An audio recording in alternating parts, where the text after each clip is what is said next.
C'est désormais une certitude. La sécheresse et le manque d'eau retardent la concrétisation des objectifs de la nouvelle stratégie agricole Génération Green. En plus de mobiliser et rationaliser autant que possible les ressources hydriques disponibles, le cap est désormais mis sur les cultures résilientes et peu consommatrices d'eau.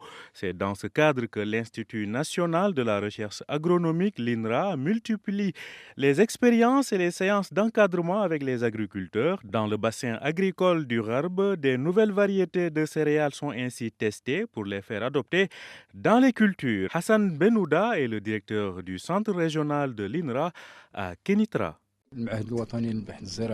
L'INRA est engagée à faire sortir de nouvelles variétés de cultures qui s'adaptent au changement climatique.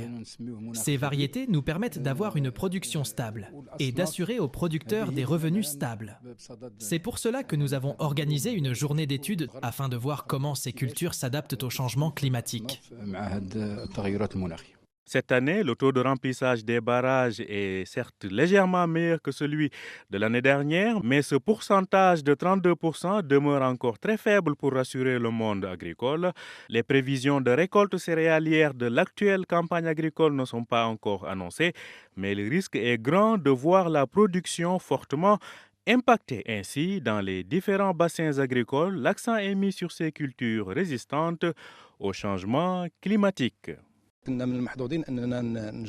Nous testons une variété de semences et de cultures et nous nous attendons à des résultats positifs en suivant le protocole scientifique déterminé par l'INRA. Mais d'ores et déjà, nous pouvons dire que ces variétés sont très résistantes au changement climatique et aux différentes maladies qui affectent les cultures. Lors du dernier SIAM à Meknes, le Salon international de l'agriculture au Maroc, l'accent a été mis sur la recherche de solutions et de techniques agricoles adaptées à la rareté de l'eau. La modernisation de l'agriculture passe donc par l'adoption de ces innovations technologiques. Le digital, par exemple, est appelé à jouer un rôle de premier plan.